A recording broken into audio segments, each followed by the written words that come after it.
All right, guys, welcome back to another episode of the Defying All Odds Podcast. Today we got a very special episode with my host, Rafa, you already know. Please welcome Doris. So Doris, why don't you tell us a little bit about yourself, like where you're from and kind of like what leads you back to Monroe, New York? Yeah, so my name's Doris, obviously Doris Ademaj. I'm Albanian. I am a child of two immigrant parents, and I was born in Bronx, but didn't stay there for too long, and I was raised up here. So I'm very blessed to have the childhood up here. It was great, and yeah. That's amazing. How long have you been living up here? So I moved up here around 2009. Okay. So I was born in 2005, so around like 4 years, around there. Yeah. Okay, damn. So just so you guys know, we're up here in Monroe. Yes. Okay, we're up in Monroe, New York. As you can see, New it's not our typical location. background. Okay, so Welcome to my place. yes, we up here now. So, but okay, that's dope. All right, and again, yes, Jesse also lives up here too. I'm not from here, so No. what is it like living up here and in this quiet place? Yeah, I mean, it's honestly, I loved it. I loved my childhood. I would say that, because again, I used to live in the Bronx. A lot of Albanians were there. So that's kind of where you start out, because Albania is not very much of a big, popular country. It's kind of more on the poorer side. So when you move here, obviously the first place you want to go is somewhere that's going to be convenient for work, for all those things. Right. Up here, you can't really take the train, you can't take the bus, you got to drive everywhere, no walking. So, but other than that, I used to have like trampoline parties, ride my bikes with my friends on the trail, pool parties. Like, I loved it up here. So you would live in the movie. 10 out of 10. That's 10 out of the 10. typical favorite movie. Yeah, it's literally the American dream. I think that it was very movie-like, but I'm so blessed to have grown up here. That's A lot amazing. of opportunities, and of course, I wouldn't want to live anywhere else. Okay, as you should. I will say that, like, I guess, like, in my case, it's a little bit different, being born and raised in the city, and I just moved up here, like, last year. But I will say, like, coming here on the weekends, and I'd spend my summers here, like, I share, like, a similar experiences where I just go on the bike trail, or, we have a clubhouse and a pool and a basketball court here, so I'd kind of, go play with my friends, go play some sports or whatnot. But I feel like over here, there's always, like, so much to do, like, in the summertime, and then, like, the winter comes around, and it's, like, there's so snow, and everyone just either wants to be in their house or they want to go to the city. Right. And so I will say, like, the only thing that's the downside is obviously probably the commute. Is like commuting to the city. Traffic is not the best, and if you get into rush hour. Right. But honestly, yeah, it's definitely a dream, like, to have this much space and this much opportunity to do what you please, per se. That's great. No, I mean, again, I still live in the city. I love the city and everything like that. But I have my family who's gone out of the city and places like in Jersey, a couple people uptown. I mean, upstate, right, in other states. So I've gotten a little bit of the teaser, I guess you could say, when it comes to the suburban life. And I think there is something beautiful about that, right? Just having your own space and getting comfortable in your own little bubble, I guess you could say. Right. I will say, me personally, though, maybe just because I'm just so accustomed to the city and the noise, after 1 week, I got to skedaddle. Right. Yeah, I get like, then if I keep hearing tweet, like, after a certain amount of time, I go crazy. Like, let me hear a car honk. For those of Some you in the Bronx. sirens, you got to get it going. Right. Exactly. 100%. Yeah. But okay, I mean, would you guys, being that you guys have already, again, moved out of the city, have you ever considered going back to the city or even going to another state to live elsewhere? For me, I think it's kind of like the same thing for you. How, like you said, that you have family that ventured out and whatnot. Well, for me, obviously, any suburban girl loves the city. Right. But, like, we love the city. We love it. So I do love it going down there, and I do definitely want to work in the city. But like Jesse said, the commute is absolutely horrendous. It is just not the wave. So if you're going to work in the city, I obviously would recommend living down there. And I won't be mad about that. I think it's great. The city's so fun. There's a lot of things to do.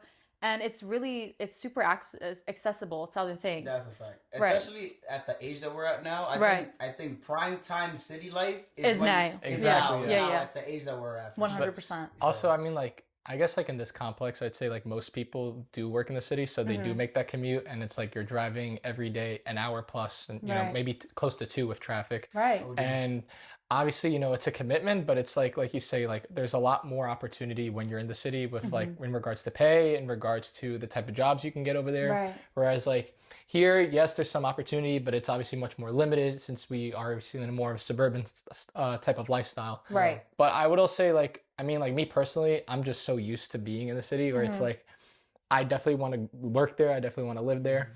I don't mind being up here because it's a nice getaway per se from like all the noise, from all the commotion. You get the best of both worlds. I mean, I kid you not, the first week that I was staying up here full time, like just moved in because I had finished my internship in Pittsburgh for the summer, so I'm finally back in New York, and I'm like, I don't hear the loud sirens anymore because I grew up right across the street from Weill Cornell Hospital. So it's like I'd count literally the amount of sirens I'd hear to go help me fall asleep.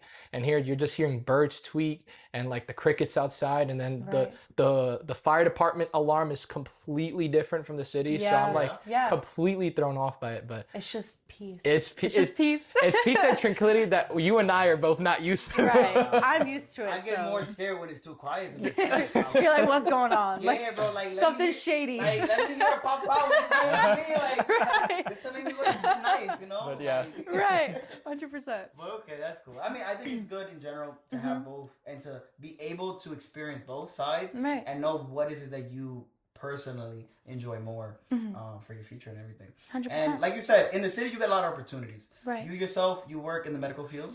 Right? Yes. Yep. So, I mean, the city, I think, is one of the best places you could be. Yeah, you got exactly, that. 100%. When it comes to that. So, 100%. Tell me, what got you more into that field in general? Right. So, basically, I kind of had like two, almost like the angel and the devil on my shoulder. You know, when you have those two choices, you're like, what do I do? Yeah. That was kind of like me. So I was always interested in the medical field since I was young. I remember my dad got me this huge book.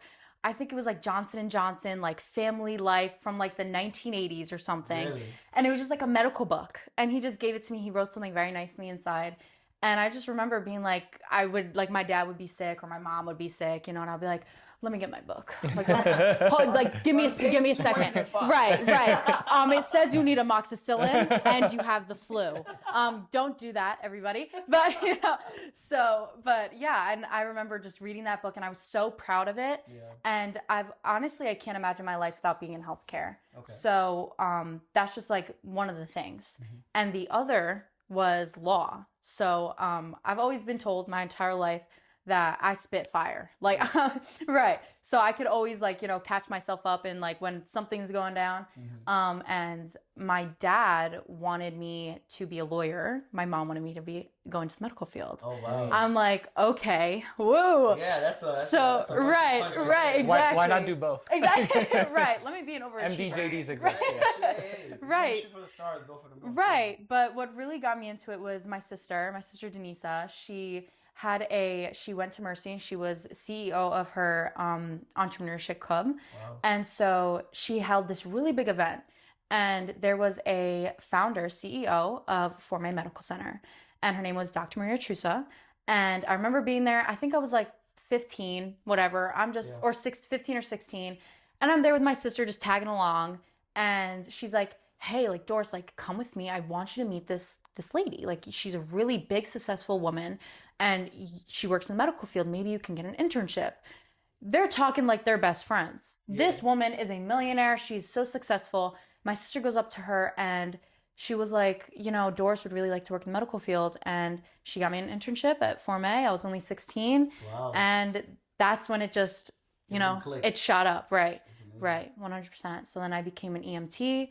And then I now work at a urgent care and primary care as a medical assistant. That's amazing. Yeah, 100. Thank you. Awesome. Thank you. Yeah, saving lives day by day. Yes, especially at a young age too. Yeah, one thing I always try to preach to the younger folk. Not to say I'm super old, but like, to the younger-ish me. Right. I'm graphy over here. Listen, my knees do work. Good.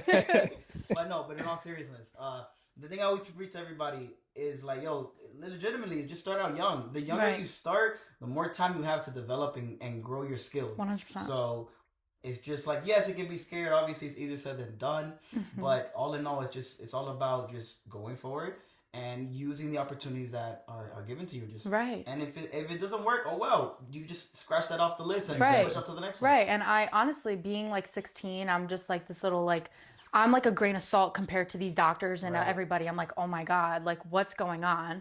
Because it's genuinely like you get kind of thrown in, especially in the medical field. they just throw you in. They're like, figure it out. Like, we'll train you, but then when you're alone, you're alone. So I remember I'm just like, wow, like this is intense, like, you know. And I remember I made like a simple mistake, and I remember just beating myself up about it. It was on like a strep test, forgot to add a drop or something. And I was just beating myself up about it. But I was like, it's okay, because look where I'm at right now, and I can just build from that.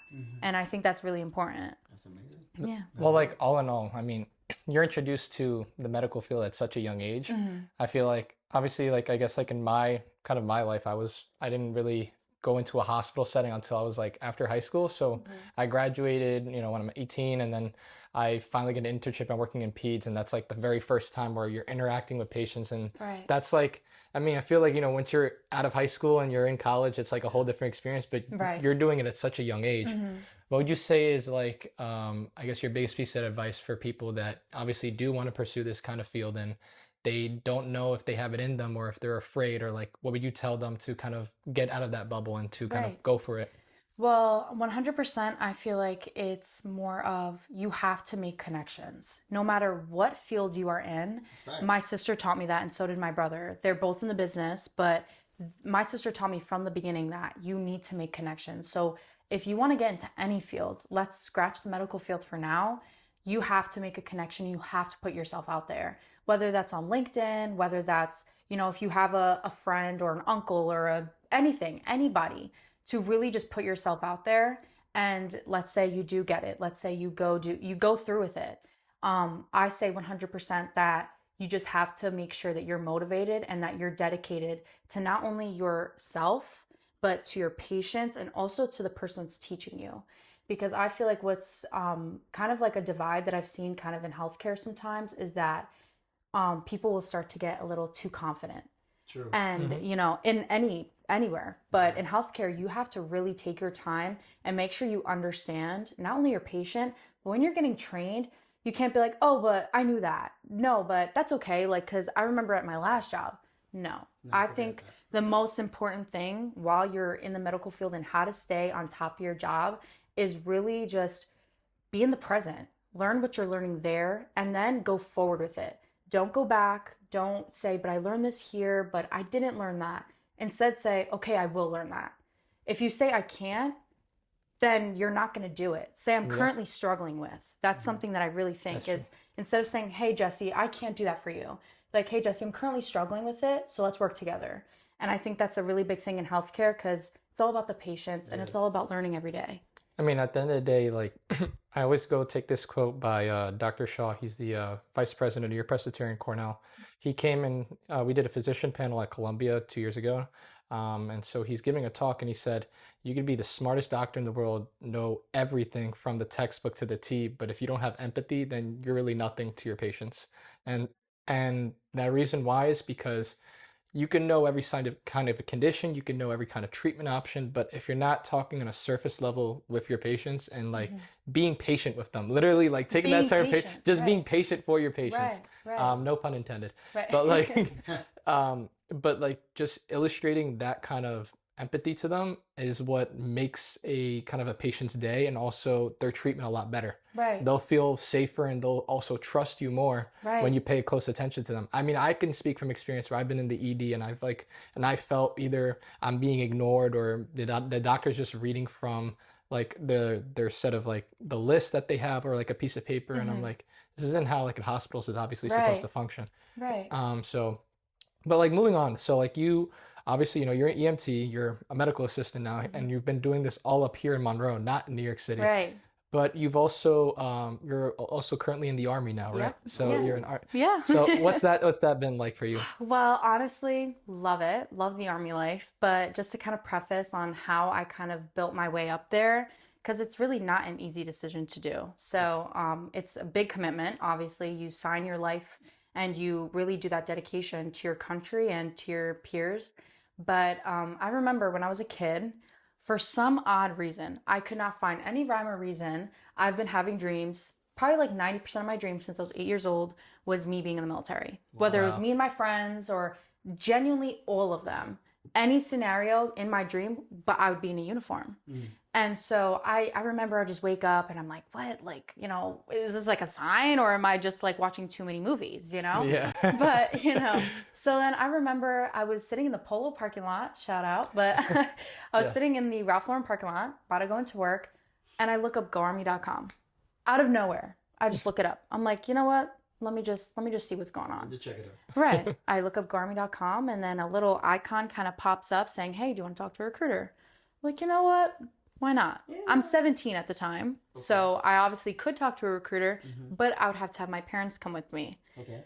And so my parents, they're immigrants from Albania. It is not common in Europe, or at least in the Balkan area, for women to join the military. Okay. It is not common at all. It's very traditional over there. Right. So I'm like, ooh, like if I tell my immigrant parents, like, you know, I don't know what's gonna happen, you know, because they always said like they're just more scared of getting hurt instead of going away, because going away, you're coming back. But if you get hurt, you know, God forbid. So I remember just texted the recruiter. He's like, hey, this was around May. And I remember, I think it was like May 18th. And then May 30th, preface, this is 2023. That's my birthday. Right. May 30th. May 30th. He was like, come on in. I'm like, bring a parent and just come on in. I'm like, okay. Tell my mom, I'm like, guys, listen, like I sat them down. I was like, we're just going to have a talk. Like, it's just going to be a talk. It's not going to be anything crazy. I'm not signing anything. And plus I can't sign because they would have had to sign for me. Right. So whatever, I go and I talk to them, and my parents were with it. They convinced me, especially my dad, he fully supported me. Really? Yeah. So my dad was also in the military in Albania. Okay. For around like 18 months. And so he was very like, okay, like, you know, he was a little resistant. Both my parents were a little resistant, but they started to really see I was very passionate about it. Yeah. And fans, if you're listening, just keep on going. Just keep it going, keep it pushing no matter what. But yeah, and then I remember I enlisted, and I had a little bumps in the road with the military. I had a few medical things that they weren't agreeing with, and I just had to go back and forth.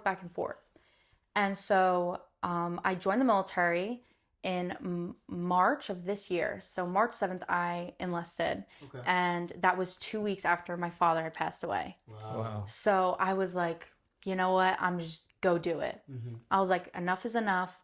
Because I kind of put it off a little bit. My dad was getting really sick. And I was like, you know what? Like, I'm not going to stop. Because my dad was so proud. He would tell all the nurses, like, yeah, my daughter's going to the military.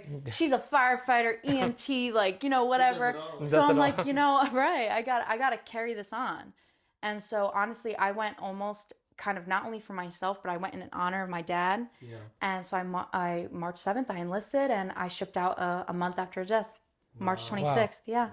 So went to Fort Sill, Oklahoma for basic training, and for my, don't recommend, for my advanced individual training for engineering at Fort Leonard Wood, Missouri. Wow. Okay. Yeah. Okay. Wow. That's amazing. Yeah. That's crazy. Let me ask you, what chose you to do the Army and not any other branch? Honestly, I just think it's just the Army, you know what I mean? Like, you know, because I also knew I wanted to go reserves. Okay. And so there's a lot of opportunity in the Army. And I just have to preface this is not DOD, but this is not sponsored by the DOD or anything, not affiliated with the DOD. But I just wanted to always go in the Army. I didn't really see myself in the Air Force.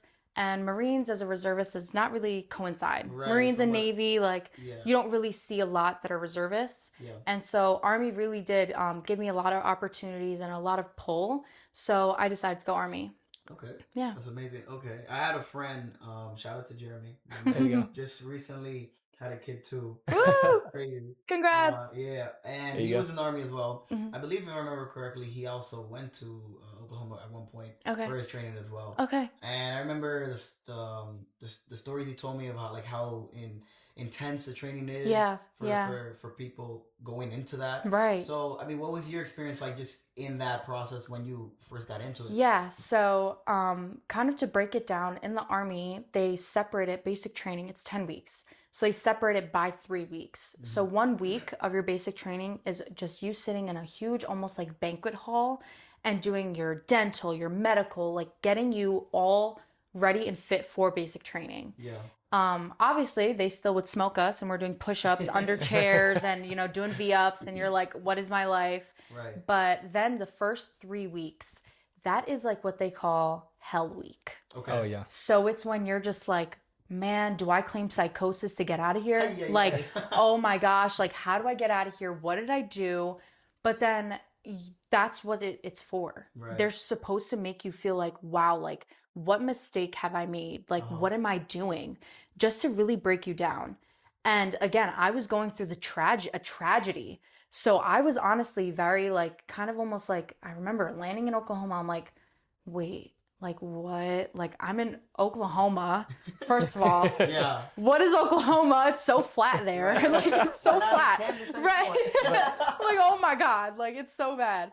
But I remember landing and then they line you up and, you know, they're screaming in your face. You got 1 minute to call somebody. If they don't answer, put your phone down. Wow. And I remember calling my mom and my mom's like, what? Like what? And, you know, I remember just like, Mom, I'm okay. Like, you know, like I just like automatically lock it up, you know, but the first 3 weeks they try to really break you in and it's called the blue phase. And they're really trying to, or no, red phase. Excuse me, I don't really remember. I was kind of in a trance, but it was just whatever, you know, it was the red phase and, you know, they're breaking you down. You're going through like something that you don't imagine and you really can't prepare for the Army. Yeah. I played sports all of high school and middle school. I was very athletic in my childhood and I worked out and I just remember being like, wow. Like you really can't prepare. Yeah. I was looking at bodybuilders. They're like, yeah, like, you know, 6-time bodybuilder, and they're struggling because you're really just like doing things that you wouldn't imagine. Like, why am I doing sit-ups for like 4 hours in a 106-degree room right now? Yeah. Like it's crazy. It's more like endurance. Yeah. I mean, mental as well. Mental, Right. 100%. So, and then after that, the next 3 weeks, it gets easier. And the last 3 weeks, that's when you and your drill sergeants have created almost a trust. Oh, wow. And you should be at your most disciplined and your most motivated. And so that's when, you know, in the white phase, the last 6 weeks, you know, you start to be like, wow, like, I'm really liking this actually. Like, you know, like you start to get used to the lifestyle. They tell you how to eat.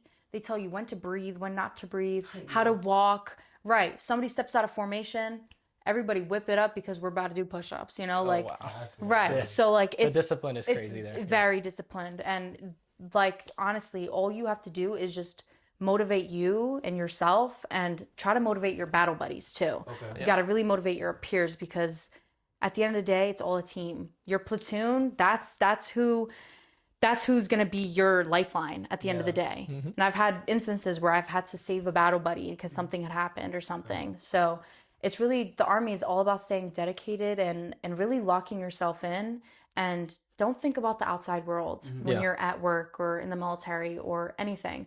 Just really be in that present tense. In the moment. Right, You have to- 100%. Don't think, just do. You have to be in the moment. I mean, 100%. I will say first and foremost, I'm sorry for your loss Thank you. on your father, Thank and you. thank you for your service, and thank you Yes. to all of those who serve who are watching. So I will say, like, I mean, I come from like a military family myself. Like on my dad's side, I have a few uncles that served in Vietnam, served in Desert Storm. Oh, wow. So I kind of get to hear their stories and kind of hear how, like, kind of like what they went through. Yeah. I will say that I think that when you kind of hear what the veterans go through and kind of like even the newer ones, right? Like you're coming into the Army for Right. most recently with like Right. your basic training. It's a lot of discipline, but it also takes a lot of courage too. I feel like Right. there's like you're in a life and death scenario when you're in the military, and then when you go into the medical field, it's a life and death with your patient, right? And it's Right. like you have to kind of That comparison. right, you Right. kind of it's like two different kinds of stress, but it's similar in the way you have to react to it, Yeah. Right. right? Because you make one split decision, that could be the life or death of someone, of one of your comrades, of one of your patients, right? Right. It's So- a thin line you're walking. Exactly. 100%. So it's about learning how to maneuver and control yourself in that in those times of stress. But like, what would you say is kind of like what you're able to do? Like, I mean, you see it all the time where you could go on YouTube and you can see like a ton of people that they go through basic training, they go through Hell Week, they're like, they just quit right there, or they just, Or they just, find an excuse to like Exact- skedaddle early. Right. Right. I've seen that. I know. 100%. so kind of like, what do you do in moments like that? Even like when you're an EMT or you've been in school, right? And Right. you're really stressed out for that exam. What do you do to kind of overcome that adversity that you're facing in that moment? Right. So, especially like, let's say in the military, it's hard for everybody, no matter what you're going through.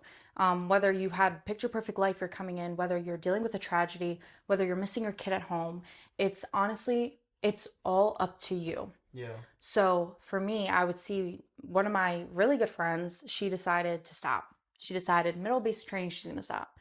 And I remember just like looking at her, I'm like, listen, like, what's the reason? You've made it this far. What's the reason? And I helped her push through it. And I was like, listen, you're my battle buddy and I got your back. And I feel like the military has taught me that everybody should be your battle buddy. You know, everybody should go through it with you. You know, whether that's my coworker, whether that's you, I see you just walking on the street, you're having a bad day. Right. Yeah. So I feel like 100% is just motivation. Yeah. And it's all within yourself. If you, like, I remember I was practicing for the podcast, and I remember just like, you know, I was just kind of writing down like little jots and, you know, whatever. And I kind of like ran it through my head, like, you know, if you stop to get your favorite drink in the morning, makes your day. Yeah. You find $20 in your pocket, you're like, yes, like Right. you got a great day. Yes. But why can't we like do that for ourselves? That's true. Why can't we just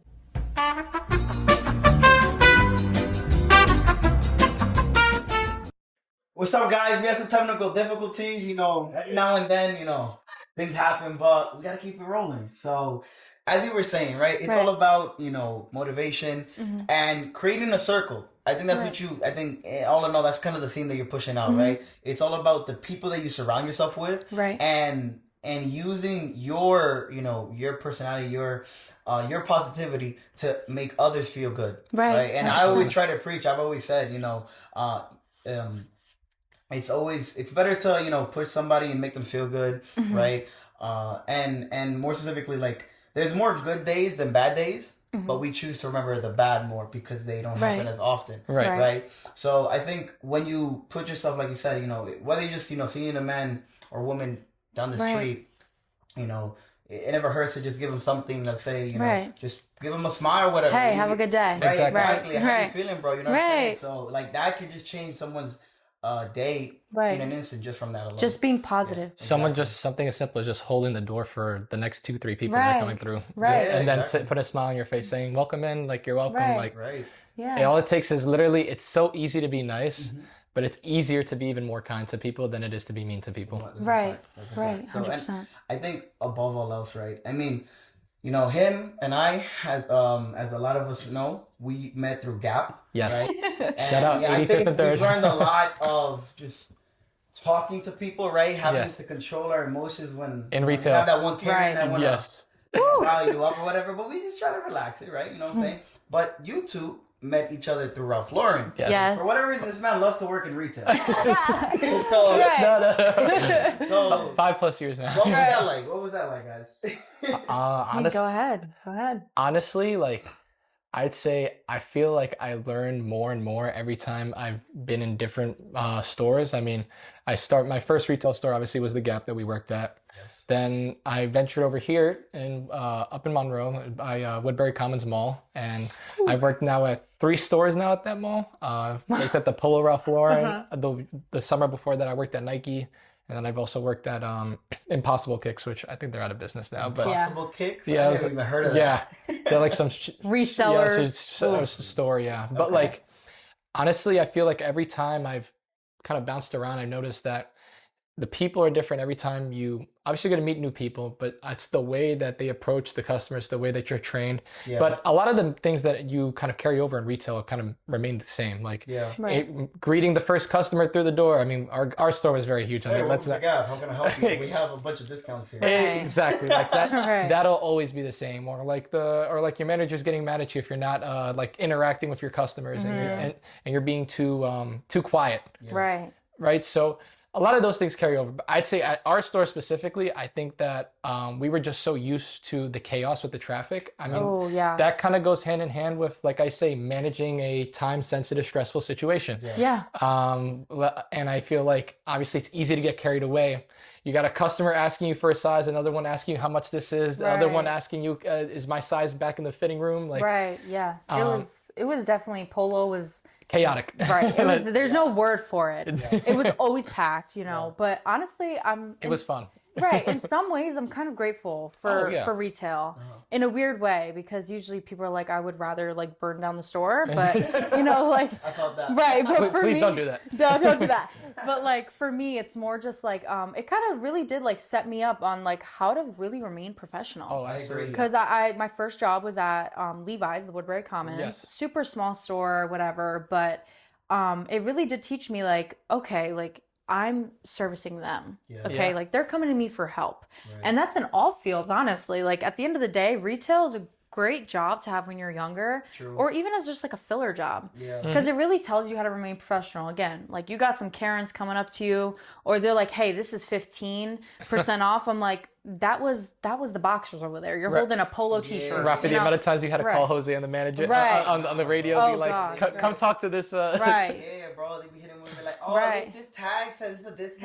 Right. Oh, no, 50% off. I'm like, that was 15. Right. That was the wrong Right. item, bro. But or they'll take a regular priced item and they'll be Yeah. like, the sign says 40. I'm like, 40% off select items. Right, select it items. says this always section got 'em. only, not the one that's on the side. Why you not specific enough? Right. Well, I why swear. don't you read, man? Right.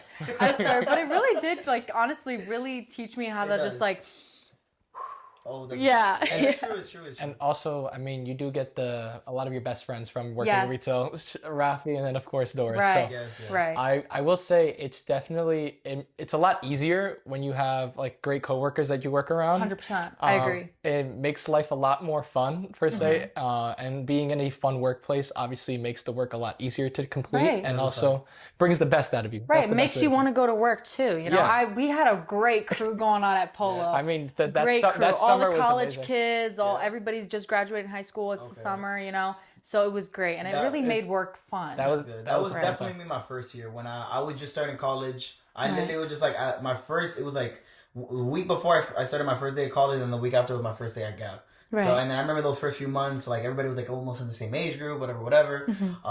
I mean, we've talked about this before, but I remember when Jesse came, maybe like I think it was maybe I would say like close to a year I had already. This is funny. But I'm not gonna tell the whole story because let's just say Jesse was one of those people at the store that, you know, he would always ask for help. You know, he was the new kid on the block at that point. He was the youngest person there. Right. I think I was the only minor in the store at that time. You were I was the youngest one. You were definitely the youngest one at the time, and I just remember everybody would just like always like suddenly try to avoid him. Yeah. Oh yeah, for sure. At the very beginning, because I was just like, I mean, this is my first retail job. Right. I'm like 16 years old. Yeah, I don't really know where to go. But obviously, you know, it gets a lot easier when you get older. For sure, yeah, you learn. But everybody, like we said, everybody form a family. You guys care for each other. Yeah. You know, and just like in every family, everybody bickers. And Right. you have that one cousin that you like, you know, Right, she never exactly. like, hey, what's wrong? Right. 100%. Yeah. I mean, honestly, I would say like I'm just not even just working in retail, but like you kind of mentioned before, where like you were there for your comrade. It's like the same thing in retail, where it's like someone calls you on the radio and they're like, I need help, and you're like the first person to be like, without hesitation, just let me put down the clothes I'm folding, go straight to the back wherever you are to like go help you out with a customer and whatnot. 100%. But honestly, I would say like that even applies like in an academic setting too. I mean, like the amount of times I can speak to, I mean, I've kind of mentioned this a few times already, but like at least at Columbia University, like the toxicity of like being a pre-med there, where just people are, I mean, I don't want to be like mean, but like honestly, like not willing to always lend that extra hand forward, Right.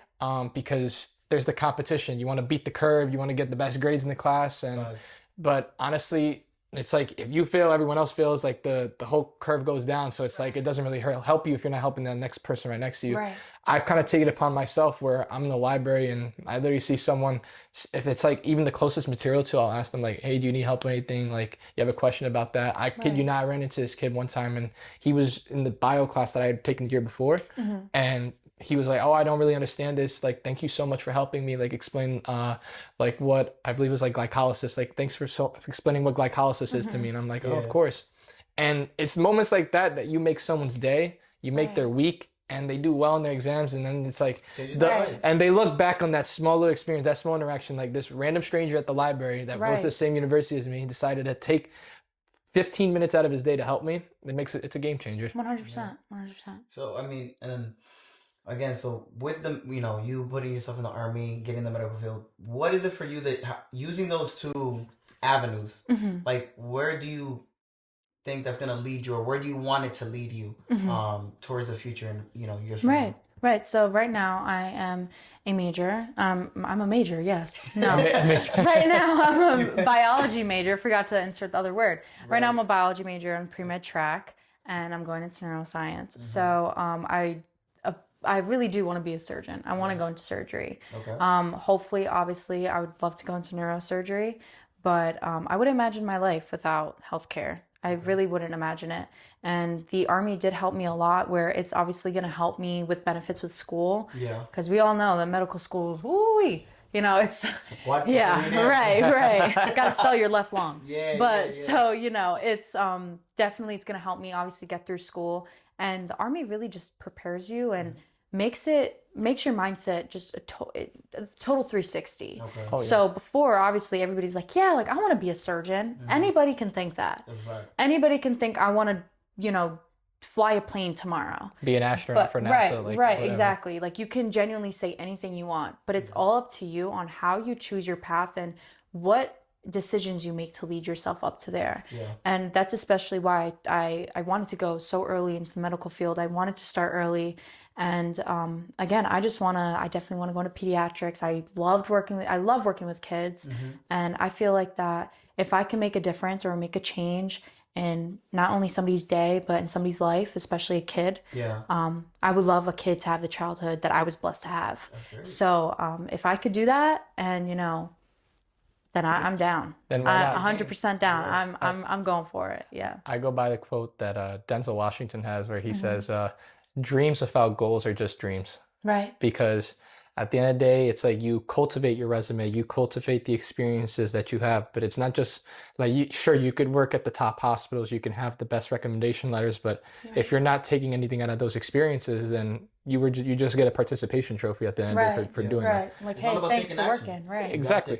But at the end of the day, like once you start applying those goals to your dream of becoming a surgeon, like you being there for your patient, you're helping that extra comrade out, literally doing more than what's required of you. Right. That's all it really takes. And that's like we said, it's as easy as just holding the door open for someone, to as big as something as like the physician needs like someone to come help him translate for another patient that doesn't speak English, right? Right. Something as big as that compared to something as small as that, it's still the same gratitude you're still expressing at the end of the day.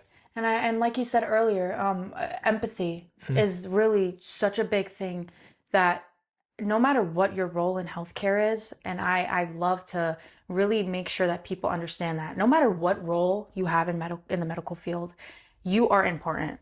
Whether that's if you're admin and you're making the schedules for which nurses are getting put on, or you're, the surgeon that's about to operate on somebody. Right. Yeah. Being empathetic and just, saying, hi, how are you? Like, what brings you in today? Yeah. I'm sorry you're dealing with that. Let's try to fix that. Let's, what do you want to speak to the doctor about? And it's really only about staying positive. And there were times where it's either I responded to a call or I was dealing with a difficult patient that sometimes it really shakes you up. Yeah. But if they see you and you're putting that smile on your face and you're saying, listen, it's going to be okay. I got you. We're going to do this. We're in this together. It really does not only benefit them, but it kind of makes your day as well. Knowing that, hey, they're at peace either going to the hospital or they're at peace, if God forbid it was their final day. Yeah. You never know. And that's kind of, in healthcare, that's like a tough thing that you have to swallow, because you never know what's going to happen to that patient. But if you could be that last nurse that really made their day, and my mom says all the time with my dad's nurses, they were always super positive. And I'm so grateful for that, because some people don't get that. And that's why I really do want to make a difference in healthcare. And I really do want to kind of break up the mean, right? Oh, like the nurses are all mean and the providers don't care about you. They're too busy. Like, I want to make a difference, and I want to be positive, and I want to even motivate my patients to be like, hey, like I am going to be good. I'm going to be okay. Because again, some patients don't get that. True. So yeah, no. At the end of the day, everybody has a role to play. You got to try to put your best foot forward. Right. And if you show, your best version of yourself, people are going to see that. People are going to resonate and it's going to make a difference. Right. Whether how little or how big you make it, people are gonna see it, and in the long run, it's going to change someone or yourselves' lives, Right. In any given day, month, week, or year. Right. As cliche as it sounds, it's all about being a team player at the end of the day. Yeah. Because if you fulfill your role perfectly, then you don't just make everyone else's lives easier. You also, make the patient's life better. You make everything else around you flow much easier. And at the end of the day, that's like what the best experience is about when you go into a doctor's office, when you're in the emergency room. Right. It's about getting the care, top quality care from top quality people. And that's by putting your best foot forward. Right. And, I feel like I worked kind of both sides. I worked, obviously being an EMT is emergency medicine. Yeah. And, people are hooting and hollering, they're screaming, oh my God, like whatever. But then it's all up to you. Like, hey, let's just relax and let's just see what we can do to make this better. And then working in primary and urgent care, stuff still goes down, even though like urgent care, people come in and they're like, hey, I actually can't breathe. I'm like, we should be going to the emergency room, sweetheart. Like, let's go here, But it's really all, I think it's all just about, just keep that smile on your face. Really. Being proactive. And it's really not that hard, no matter, especially where I was at, EMS or school or military or where I'm at right now. I always at least try to kind of be that ray of sunshine almost. Yeah, 9 a.m. Right. 9 a.m. and I'm smiling, good morning, who wants coffee? Right. It's all about that. Right. Showing that positive side of yourself, because you just never know what's going on in other people's lives. Right. So, that's it. Just stay positive. Right. Stay positive. Yes. Be happy. It's not as bad as you think. Right. It's not. It's not. That bad. But at the end of the day, though, I think that's what took me out. Yeah, right. 100%. Time flies when you're having fun. Time flies when you're having fun, for sure. Right. But it was a pleasure. I think this was very fun. Yeah, thank you. I'm honored to be well. here. I did. Yes, super fun. Is there anywhere they could contact you if they want to contact you? If you want to link any of your socials down below? Yes, I will link all my socials, Instagram, Snapchat, TikTok, anything. And I could even put out my email. I don't mind. I'll put out my email.